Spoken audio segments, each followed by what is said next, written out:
As America reached the turn of the 21st century, Islam had become the fastest growing religion in the nation. The number of masjids had risen from one in 1920 to more than 1,500 houses of worship.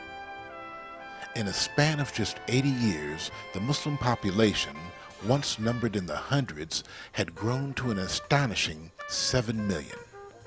The Islamic community in America had reached a level of respect and acceptance never seen before.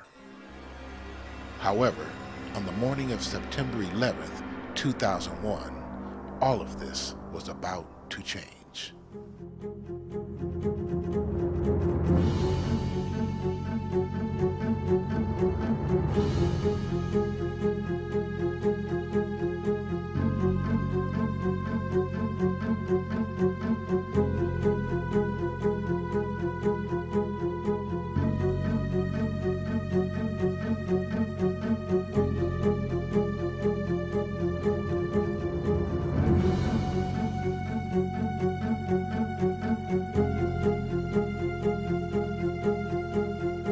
The unthinkable had happened. Our country was attacked, and mainstream American Muslims found themselves in the middle of an international dispute that not only threatened their relationships in the workplace and with the government, but for some, threatened their very existence in the land they called home. War had come to America, and so-called members of the Islamic faith were the enemy.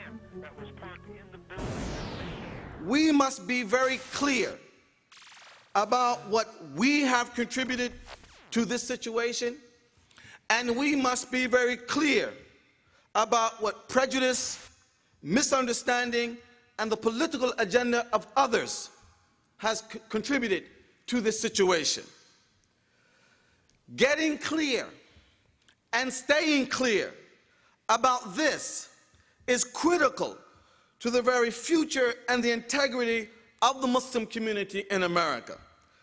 Because if we take responsibility for the errors, the missteps and misdeeds of others, those errors, those misdeeds will never be addressed because they will never be recognized in terms of who is responsible for them.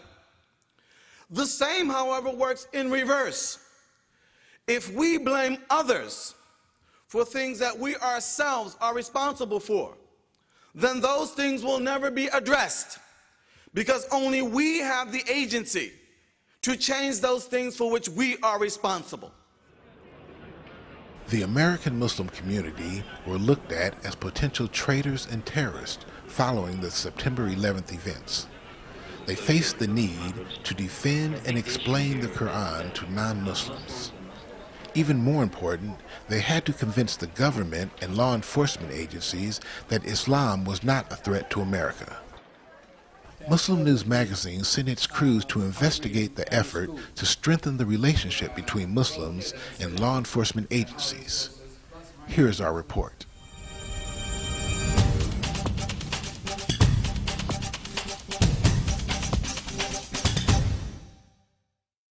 In America, the role of law enforcement has always been to protect the citizens of this country from harm. What we attempt to do is to focus on anything that will cause a threat to us, to this community. And act as civil servants to the values this nation holds so dear. The police are the community, and the community are the police. It's just that the police are the people that are paid full-time to do this for a living. However, since 9/11, the line drawn by these noble principles have been blurred. Every nation, in every region, now has a decision to make. Either you are with us, or you are with the terrorists. To get a closer look at the new relationship between American Muslims and our nation's law enforcement agencies, we took a visit to the Omar Ibn al-Khattab Foundation. The Honorable Mayor, our brother Antonio Villargosa. This progressive Muslim organization has been at the forefront of engagement with mainstream America for more than a decade.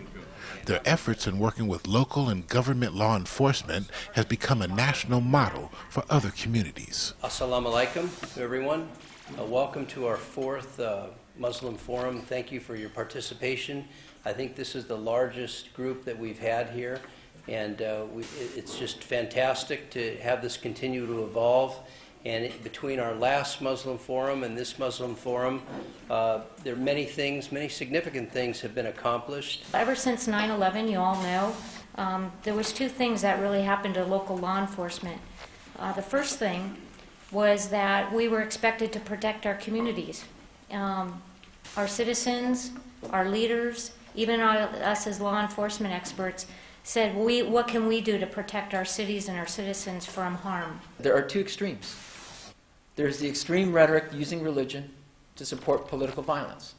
There's the other extreme that is exploiting the hysteria over terrorism and trying to create a sense of chaos in our society that really nobody knows right from wrong, and nobody really knows how to get to the root of the problem.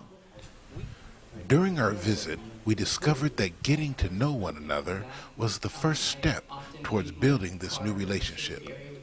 We spoke with Lieutenant Dan Silk from the Athens-Clarke County Police Department in Georgia, who's been working with local Muslim communities. Probably the important thing to recognize is, on both sides, the people that you have contact with, you're comfortable with. And police officers that have consistent contact with the public become really comfortable with the public. And members of the public that have consistent contact with the police are comfortable with the police. So the degree to which we see that it's just a person, it's a human engaging with a human, albeit maybe in a little bit of an awkward situation because one's enforcing the law, that makes it so much easier seeing it that way. Our report also revealed that community interaction was a major component to this new relationship. Walat Omar Khattab, Muslim News Magazine, attended an open community forum with law enforcement officers and local Muslims. Is that going to be somehow incorporated into suspicious activity, or or more likely the socio-political environment that creates more suspicion? Among the biggest concerns for American Muslims in this post-9/11 era has been local law enforcement's procedures for keeping the public safe from terrorism. William Bratton is the former Los Angeles chief of police. Thousands of times every day, residents of this city call the police with information. There's kids on the corner, I think one of them's got a gun.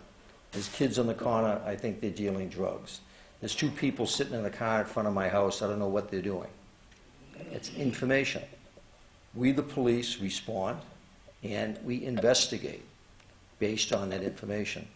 We have to find a way to educate not only our officers but the public to report what they believe is potentially suspicious activity that might be related to terrorism. When the incident in New York happened in 9/11, excuse me, the governor's office sent patrolmen by the message that I attend. The sheriff sent patrolmen by the message that I attend. The LAPD sent patrolmen by the message that I attend to ask if everything was all right, if there's any trouble. They were trying to head off any problems or trouble that may develop because of an incident 3,000 miles away. And they're always welcome to come by. And you're welcome in every message to come by. The only problem that I can see that will become an issue is someone coming in to deliberately cause trouble to try to make that particular place of worship look as if it is a den of conspirators who are planning on doing something that is anti-American. During the community forum, we also heard from young Muslims who had joined law enforcement. Assalamu alaikum. I just want to start by saying that it truly is a big honor to be here among all of you here today. My name is Ali El-Arabi. Been a police officer for about 3 years now. I was born and raised in Morocco. And there's a true story. As a little boy, when I was growing up in Morocco, I used to actually watch movies. That time, of course, it was American movies, translated in French. But ever since I was watching these movies, I always dreamed of becoming a police officer. My name is Jafar Rasool. I've been a police officer with the Los Angeles City Police Department for about 2 years now. My father and mother were both born in Baghdad, Iraq, born and raised. I personally was born in London, England, and raised here in America. Both my parents are Muslim and have instilled those values and teachings in me. We all know that a lot's changed since the tragic events of September 11th. Because of those events, there's been a lot of misguided anger and fear towards the Muslim people, some of which has impacted my family personally. Nevertheless, my parents have taught me to love my country, respect life, and help those in need. It is because of my parents and their values that I wanted to become a Los Angeles police officer.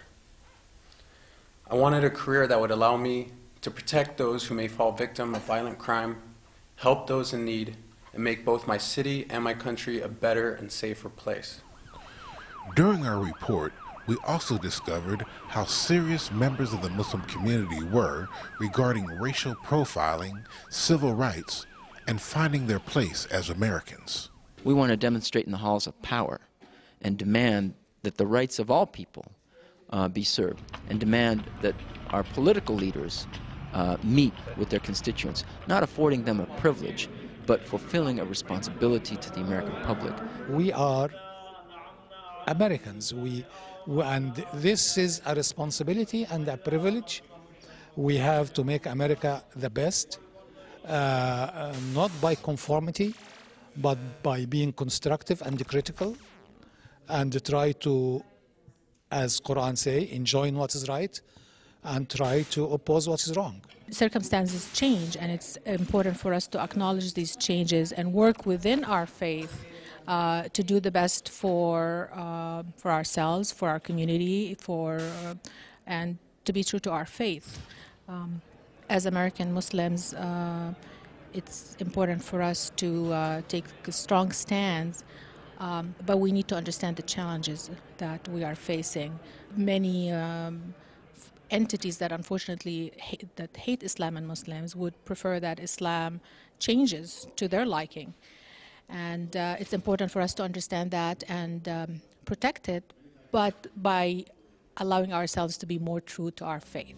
Perhaps the most complicated relationship Muslims in America face is with Homeland Security and the Federal Bureau of Investigation. FBI, they went a lot of time working with us. Dr. Jafar Dakhil, chairman for the Omar Ibn al-Khattab Foundation, has worked extensively with government agencies and has been honored by the FBI for his extraordinary efforts. In this difficult time beyond 9/11, in which law enforcement and sometimes the community are suspicious of each other, he has done an amazing job with that very tricky intersection between law enforcement and the community. And for that, we are most appreciative. They're part of our community, they're part of our family, and they're us. There's no difference, they're family. So really we need, as a community, as citizens, to respect them. And we need to focus on working together. I don't believe in disengagement. If everybody carries his marbles and walks away, we'll leave an empty arena. It'll be filled with something. It's not going to be something good. If American Muslims and law enforcement are to forge ahead in this post-9/11 era, one thing is apparent. They will have to do it together. For in that togetherness, they will find the trust and understanding that builds the foundation for a strong relationship, not just for the present, but for the future generations to come. Police really have a strong, I would say, moral and legal obligation to have relationships throughout their community.